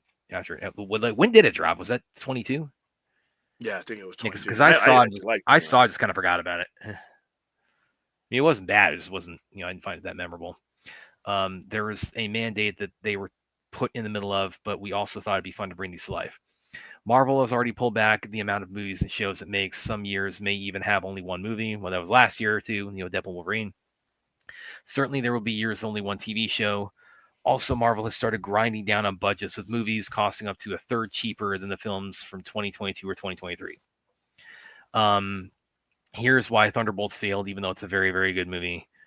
And this is interesting to me too, because it seems like even within, not just within the media, but also within like Marvel itself, they kind of seem comfortable at this point calling it, if not an underperformer, a failure, like commercially speaking. And that's his words. I wonder what their expectations were for Thunderbolts, though. And he actually, I read this, and when you hear what he says about why, my question to him, and this would be a legitimate question to Kevin Feige, just going on your words, what you just said now, why did you expect that movie to do any more than it did? Well, let me go and read it here. So Yeah, read what he said. the massive expansion to television focus on Disney Plus led to the feeling that watching Marvel was becoming a type of homework. It's that expansion that I think led people to say, do I have to see all of these? It used to be fun, but now do I have to know everything about all of these? And I think the Marvels hit it hardest for people who are like, okay, I recognize her from $1 billion movie, but who are those other two? I guess they were in some TV show. I'll skip it. This had an effect on Thunderbolts, which featured characters that were seen on various platforms, including some only appearing on shows before hitting the big screen. Some of them were still feeling the residual effects of that notion of, I guess I had to have seen these other shows to understand who this is, Feige explained. I think if you actually saw the movie, that wouldn't be the case. I agree there. I agree 100% there. Because there are characters from shows that I never watched. In Thunderbolts, I had no difficulty following the movie, and it sounds like you didn't either. I love that. My favorite. Yeah, I enjoy it a lot. Yeah, I enjoy it a lot. I thought I was very lukewarm going into Thunderbolts, but I really enjoyed it once I saw it. I think if you actually saw the movie, that wouldn't be the case, and we make the movie, so that's not the case. But I think we still have to make sure the audience understands that. All right. So pause for that. Pause for that. That's the one question that I legitimately would want to ask him once again, though. You knew this. You knew who these characters were, and you knew what you know what your name characters can do, and you know what your mid-level characters could do outside of the infrastructure of a large saga. Because once again, Guardians of the Galaxy gets people fired if it's not for if it's movie 1 or movie 3 or so. Yeah, if you come into my office talking about a talking raccoon and a talking tree, I'm going to have you tested right there and then. But when you come to me after, we're on a roll with a saga that everybody is eating up like a dog's eating wet dog food, then whatever you bring me, they're going to eat it up. So we know how things do in that atmosphere, and there's enough movies in between that atmosphere to know where the reception was. Why would you think that Thunderbolts, good as it was, and even he agrees that it's good, would do anything more than it did? What was the bar? I guess my question to Kevin Feige would be, what was the bar that you set for Thunderbolts to where you thought it didn't do? You're muted. You're muted. You muted yourself, Brad.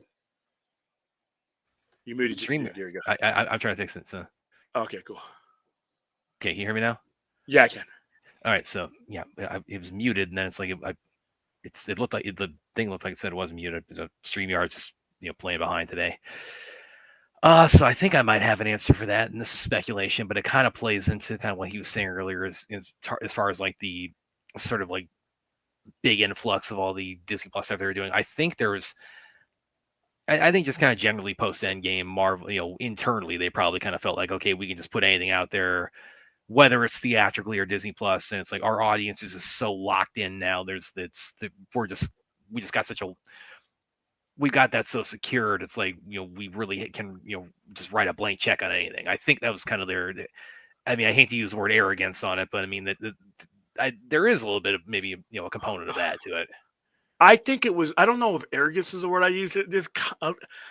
Because arrogance is when you have maybe overconfidence. Competence is what I would use, because arrogance is unearned confidence. They kind of earned that, but at the same time, I think they still should have been vigilant and had a plan in place for the next phase. You knew you had a movie called Endgame, so you knew the game was ending.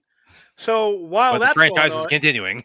Yeah, but that for the overall franchise, you weren't going to stop making that money. So this is where the whole Spider-Man thing, this is where you the X-Men and Fantastic, this is where I think that the gap that allowed some of these middling things to come in could have been erased if you would have had a better plan for the A-listers you now own the rights to.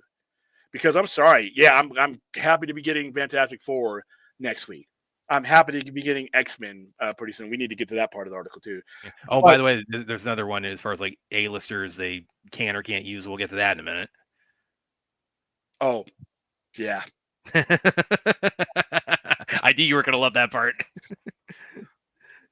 All you MFers that have been saying, William, you don't know what you're talking about. He's gotta be in the MCU. Tony doesn't know what to do with him.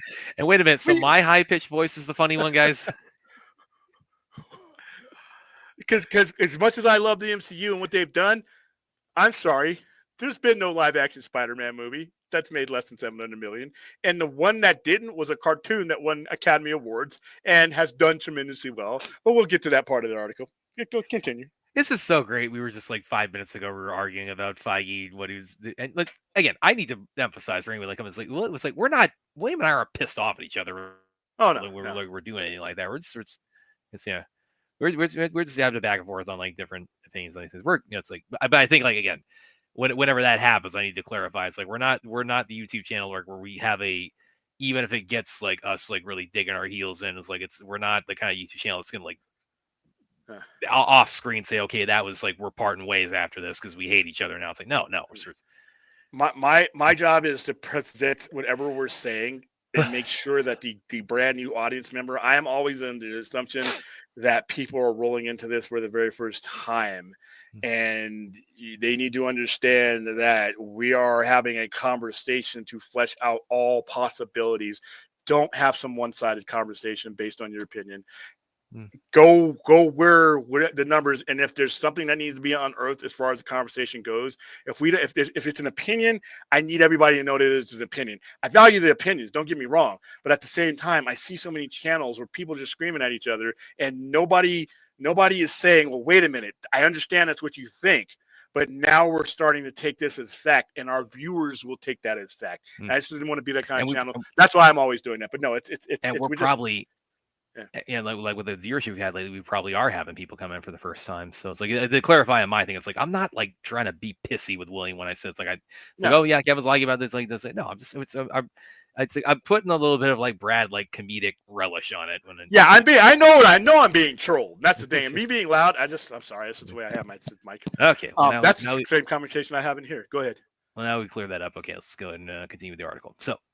Feige staying put at Marvel for now. No Hollywood executive stays in their chair forever, whether it's because of a change at the top or a bad run of movies. Change is inevitable, and succession is a hot topic at Disney and Hollywood in general. Feige was a bit circumspect on how long he would stay at the company, quietly admitting he has about 2 years, a little less, on his contract. But regardless, he stated his desire to keep making big movies for the widest possible audience. Do I want to keep making big movies for big audiences in 10 or 15 years from now? Yes, absolutely. That's all I want to do. Feige said, Marvel's a great way to do that, for me to do that right now. But I hope to make big movies for lots of people forever, more. And this is kind of interesting because you remember like a couple of years ago, he was announced for that Star Wars thing, which of course that's kind of just sort of fallen through the cracks. So, who knows what's going on there. I mean, Star Wars is interesting where it's like it'll have a comeback and then just kind of be in flux for like the next 10 years. Then it'll have another comeback. And so maybe that's kind of where that's all sort of caught with it. But from these words, like, yeah, probably. And we've also seen other interviews too, where it's like, Zaslav at one point tried to like, before he got James Gunn, it's like, hey, Feige, you want to come over and run DC? So, and Feige, of course, said no. So, but yeah, probably for, at least through I would say at least through, Secret Wars, yeah, Feige will remain with Marvel Studios. And I don't know, Williams kind of speculated before that might be where he kind of says, okay, I'll kind of bow out on this. I've kind of done everything I want to do. He's going to need a new challenge. He's going to need it. He's only 52, 53 years old, I think. He's not that. He's a very young guy in relationship to studio heads. In fact, he's younger. He's younger than his protege that ended up taking over DC Studios. Yeah. So yeah. Kevin Feige, it seems like he's an old man. He's a young guy, relatively speaking. I think Star Wars in the state of Star Wars that'd be if he got offered that to go over and do that, I think that would be a bigger challenge. That would be the biggest challenge because of what the nature of the fan base. But that's nature of the fan base. Yeah, that's what I was about to say. It's like, yeah. Godspeed on like Star. As I've always said, like anytime I feel like for as much strife and headaches and heartbreaks and broken promises and having a campaign for things, that comes with life as a DC fan, especially over the last, half decade, or 7 years. anytime I feel despondent about that, I just look over at Star Wars fans like, yeah, it could always be worse. It could Oh. always be worse. Dude, old Trek fan, the Civil War we had from 2004 to 2016, that was ugly. There was a lot of red shirts involved. I'll keep you that one. Yeah. So the John, we already read that. You get to the next. Oh yeah, here it Head is. to Here the it is. of the Miles Morales. Yeah, right here. So don't expect a live action Miles Morales anytime soon. Thanks a lot, Sony. I love they put that there, as if it's like, damn you, Sony. Oh, William's gonna have the floor. Keep going. Okay, you just go ahead and read it. Yeah, you out there, RJ? I can see you. I can see you squirming. Go ahead. So many fans have been for years clamoring for a live-action MCU appearance of Miles Morales, the Spider-Man who headlines the acclaimed Spider-Verse movies from Sony Animation. When asked where Marvel was in the development of a live-action version of the character, Feige responded, "That is nowhere." He added that Morales' fate was in Sony's hands. Sony has their brilliant, genius, incredible Spider-Verse animated franchise going, and until that finishes, we've been told to stay away, said Feige. There you go. So we're not getting Miles Morales in the MCU in live action in the foreseeable future. Certainly not until the Spider-Verse. Okay. And that, by the way, it's like Beyond the Spider-Verse. That got bumped back a little bit more recently. That got bumped back to like July or something of 27.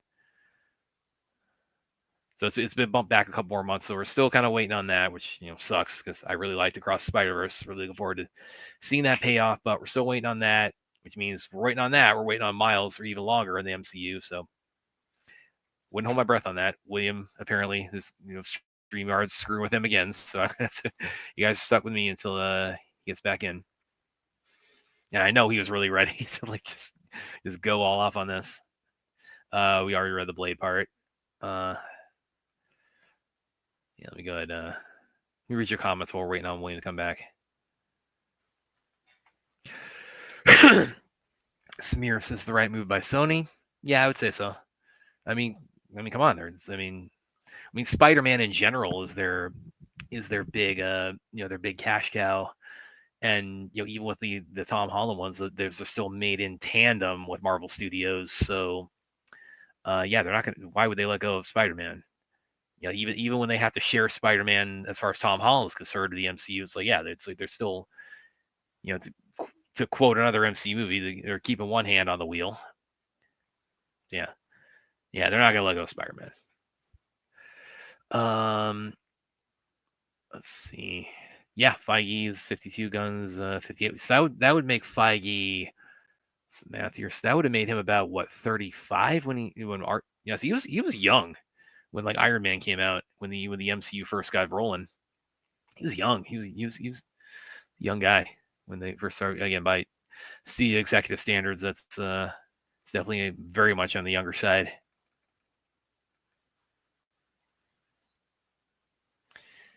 Yeah, it kind of is, Aaron. And I feel like they are probably trying to like clear the board on some of these topics for Comic-Con this week. Okay, Real quick, you Ben. When it comes to that Spider-Man thing, even beyond, pun intended, beyond the Spider-Verse, after they're done, they would still have to negotiate to do anything. And when they say stay away, in 2027 comes around, they can continue to say stay away. I say continue to keep them away because I don't want to see that what happened to Tom Holland at the beginning of his career. It happened to Miles Morales. Miles Morales is a different character. Miles Morales, like Spider-Man of the early ages, is biggest strength and his relatability is the solitary nature of his character. You had to be part of his tight inner circle to understand what he's going through. That's why Spider-Verse works, because all those people, up to and including Spider-Ham, are his people. They understand what he's going through. When it comes to the MCU, the thing I always resent, and I always like, what the hell are you guys talking about, is that this notion that Sony can't make a Spider-Man movie without Disney and Marvel Studios, which is mathematical horseshit. Because even the ones that weren't that good, Spider-Man 3, Amazing Spider-Man 2, which wasn't a horrible movie, but it wasn't as good as Amazing Spider-Man 1, every single live-action Spider-Man has made minimum $700 million. That's not even accounting for the adjusted dollars, which makes it a lot more. So when we're talking about, as much as I believe in MCU, not everything has to go through them. There are capable storytellers in Sony that can tell these stories. They've done it already. They've won Academy Awards doing it. Just because Madam Web and Craven and all these other things have happened, yeah, they all happened, but so did Beyond the Spider-Verse. So did Across the Spider-Verse. So did Amazing Spider-Man. So did Spider-Man 2. So did Spider-Man 1. All these things happened under Sony. So don't forget that. Now, I highlighted your comment. I still think he ends up in the MCU, but it would have to be after Brand New Day, to be honest. But yeah, we're talking 6 years. But once again, if somebody's running Sony at the time that says, nah, we don't want to do it, it's Sony's character. But if he is ever going to go over to the MCU, Lord Miller needs to be permanently attached to him. Every Spider-Man project, I want those guys overseeing. Even if they're not directing it, I need them in the room. They have proven that they belong in the room. Feige only said that they can't touch him miles after the Spider-Verse movies have wrapped up and beyond. No, they can't. They can't touch it. They probably said wait until after the Spider-Verse movies, but Sony can tell them to go fuck off for years on end if they want to. I don't think they're going to. But if it does happen, as long as Lord and Miller are involved, I'm okay with it. If we turn it over and I see Miles become a subservient serf to whatever big Marvel henchman or superhero there is, I'm mad. Make me mad because that's unnecessary. He does not need Miles Morales. The character does not need the MCU to be successful. They have done right by Miles Morales and cultivated that character for years now on all different levels to the point where it's not in the state where Sony was in 2013, by the way. And by the way, 2013, 2014, they still made a lot of money. They just got eyes on bigger money. They're like the dog that's crossing the river and sees himself in the river and wants the stake that his reflection has and ends up losing everything. That's kind of what Amy Pascal was, and it worked out for them, but they got greedy. That's why that happened. Let's see. Samir, the money and the potential can be made in Sony. The money and potential they could make that in Sony without having to give Marvel 15% of their box office top dollar. They can make that money. Miles Morales has that appeal. They don't need the boost from Marvel to make money from them. So no, I disagree there. Yeah, Feige's 52 and Gunn's 58. See, yeah. Gun I mentioned I brought 35-year-old wife there. I brought that up when you races from it, doing the math on that would be Feige about 34 to 35, in the first Iron Man, which, by studio.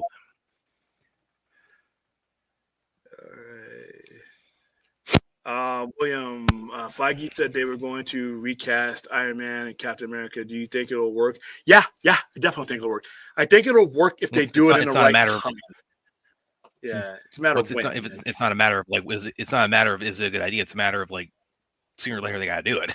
Yeah, and with the influx of the X-Men, and I think there's a part of that article. If you can get to the part with the X-Men, I think they have the luxury of having X-Men, Fantastic Four, and Spider-Man proper now that they have time to tell other stories. We don't have to tell a Captain America Iron Man story for another generation if we don't want to. Do you know, William? I'll buy some time. William, do you know that the leadership of Sony, of Japan parent company of Sony Pictures, are restructuring the company, and rumors are going around that they may sell back to Spider-Man rights? That's not going to happen. That is not going to happen. There are ways of restructuring the company. They're never going to sell that IP. Their stockholders on both sides of the ocean will revolt and throw them out of a skyscraper. They are never going to. And you know what? Marvel is never going to buy them back because it's not worth it for Sony to sell them, and it's not worth it for Marvel to buy them. The deal that they have in place gives them everything that they need. They don't have to pay the priceless tag that Sony should ask for Spider-Man because they already have a deal in place that gives them everything that they need without all the liability. So rational, I don't think that's ever going to happen. I've heard that tossed around, but they will restructure that company in a way that they maintain ownership. Okay, I'm not seeing anything specific here to X-Men, but I'm going to go ahead. I thought I read something. I may have been reading over. Yeah. Okay, so I'm going to read the last two sections here. So tonal malleability is a key to Marvel's success, and yes, there will be more R-rated stories coming. Deadpool Wolverine, as well as the Daredevil TV show, have shown that Marvel is becoming more and more comfortable with pushing stories that are adult-oriented. Thank God. But Second? Thank God. But its characters can also appear in age-appropriate settings when needed. It's all a way to keep audiences interested and invested. That is how Feige pointed out you can have the Green Goblin build snowmen in Disney's Spider-Man and His Amazing Friends, and then kill Aunt May in Spider-Man No Way Home. Punisher is another example. The violent vigilante played by John Bernthal is subject to special that's just began shooting last week and will air on Disney Plus next year. It is intended to be TVMA, but when the Punisher is in the Spider-Man movie, which that is... Oh, boy, I don't know about all that. It'll be a different tonality, said Feige, confirming the character is in the next Spidey film. Well, maybe we already knew that, but... Yeah. Feige still likes the flexibility of going into production without... Yeah, this actually was really interesting because this it was kind of like put out there as kind of a contrast with everything James Gunn has said. The Marvel method of movie making has included ever-evolving scripts and heavy lifting of post-production. Striking a contrarian position, Gunn, after working at Marvel, has publicly stated that his DC studios won't begin a project without a lot script and a definite ending. Feige says Marvel has never started a movie without a full script, but has also added that he's never been satisfied with the script that the company has had. I've never been satisfied with the movie we released. He even added on top of that. Perfectionist. What he and the company like to do is plussing at every turn. There's plussing happening every day on the Avengers Doomsday set right now, and it's amazing to watch because what those filmmakers, those actors, both the ones that are playing these characters for the first or second time, or the one they're playing the 10th or 12th time, are the best in the world at and know these characters so well, said Feige. So if they have an idea, you want to listen to it, and you want to adjust to it, and you want to improve it, I wouldn't want to change that. Stephen McFeely is writing the script, but Feige revealed that Loki creator Mark Waldron is also helping. So he's talking about the script for I'm not fully clear like what the script for that one is. Solo Spider-Man movie has never made $1 billion without the MCU. I mean, we weren't even in that era. We weren't even in that era without when we did. Wait a minute. What did Homecoming make? Well, Homecoming did like 883 something, so it did really well, but it didn't do $1 billion. It didn't make $1 billion. It did make $1 billion. So, but I think I don't think you're in that era where where that they would need that boost now. In the time that that was relevant, or when that was the truth, we didn't have a Miles Morales like we had now. We didn't have two very successful Miles Morales movies. We didn't have a video game with him in it that's immensely popular. We didn't have the comics being at the level they were at. I think he hadn't had his own comic book yet. So in the interim, since the last Spider-Man movie that was not Sony has been made, Miles Morales, they've done the work to cultivate Miles Morales. So I think that you could, but see, you wouldn't need, because when you're saying $1 billion, Disney gets a percentage of that money. So basically, if they made the same amount of money that Homecoming made, you take out that. What's 15% of $1 billion? I think they get like 15%. That's like $150 million. Okay, so if you do the math, you basically made the same money without having to give it away, and you keep control. Well, you're always going to keep control of the character because Sony has final say. I think they have the same potential, because you have to realize if you handle a character like that right, there's not a lot of top tier heroes out there for us. All right, us brownies don't have a lot. You can count them on your hand, and most of those are sidekicks. But when it comes to top level A-lister, which Miles Morales, by virtue, he would be different than Sam Wilson because he's been cultivated in that role permanently. There's been a way bigger push for him as Spider-Man than there has as he is Spider-Man. His books outsell the non-Ultimate Spider-Man books. So So there you go, different situation. So I think that's everything in the article. Samir says, Okay. Far From Home, over $1 billion. No Way Home, damn near $2 billion. Yeah, no, see, there's semantics there. Sony is Sony. It's not Sony of America. All those guys have partnerships. They are, if you're not selling it outside of Sony, you could really legally work your way around something really,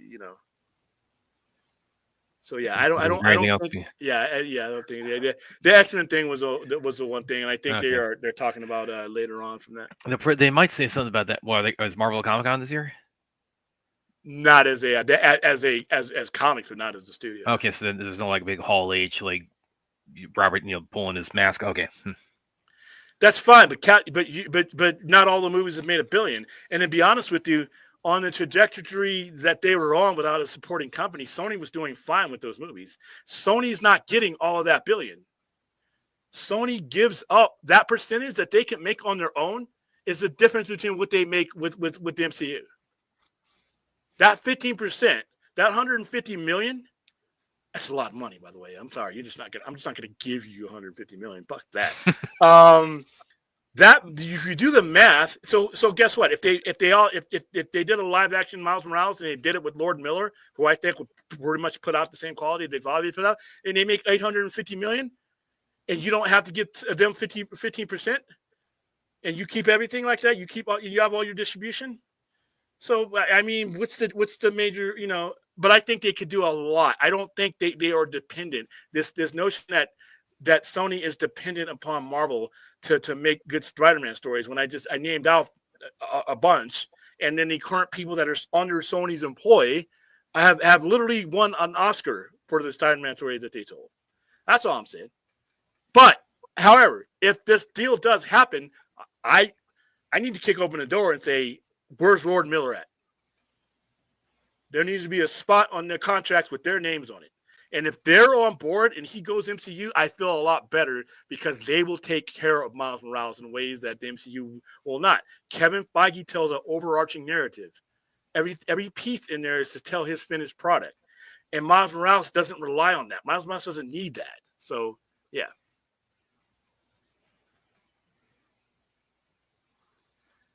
How much does Sony take off of that? Okay, well, you minus it within 85%, right? Yeah. But Samir, how much did they give up, though? I mean, when it comes to Miles Morales, they did the work to make that character what it is. Why would you hand it over to somebody else? What you're basically telling me is that you can't make a lot of money with the character we own. And if you come into my office saying, "Oh, boss, I don't know if we could do this without the MCU," you're fired. You're fired.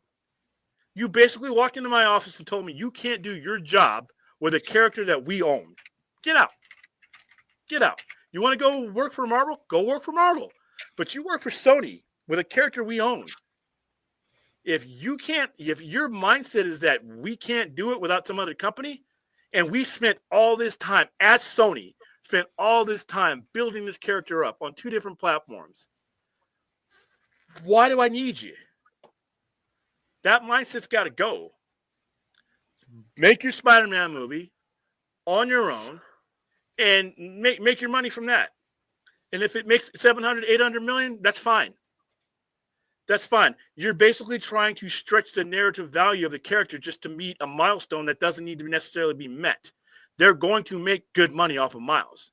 They make money everywhere Miles Morales is. Everywhere there's a Miles Morales anything, there is the toys. There's Miles Morales game. The games are big for them. The games are big for them. That Spider-Man game that we previewed over here about a year ago, so ago, that was big for them. So why would I give somebody else control over that? I just don't see why that would benefit me.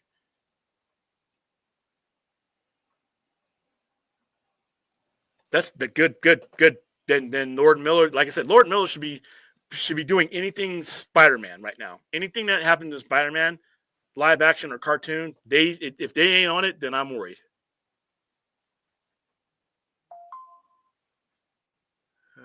Samir, actually, I agree with you. I want Miles Morales solo movies made for Sony. I just think they are happy with their MCU deal. Well, they have that with Tom Holland. They have that for years and years and years with Tom Holland. That's fine.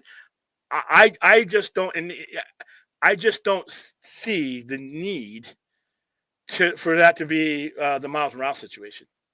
It will be different if we were talking about down in the dumps, Miles can't sell any books, can't sell any video games, and we never did anything in the movies. Yeah, okay, maybe, but that's not the case. That's not the case. I mean, they've been very successful with the Miles Morales IP. They should continue that on their own. All right, guys. I think that's a cool 2-hour show. I meant it to be 90 minutes. Yes, blame Brad. Please subscribe. It was a long article. Yeah, Aaron's right. Yeah, a lot to break down. Not all of it was. Yeah, we didn't need all that.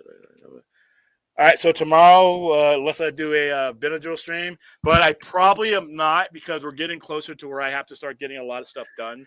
So you're going to be packing, I'm sure, and all that. And I'm going to be doing my game plan. I need to get with Rhea.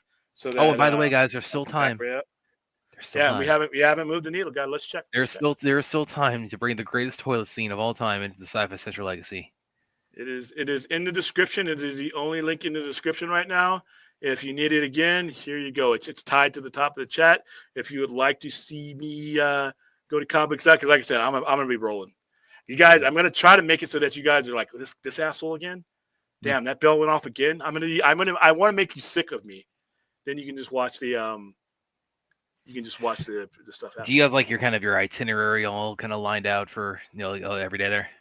Well, yeah. The only thing that are really going to be touch and go is the signings. I got to get there super early in the morning to get in the lines. Like, there's two things I want to get.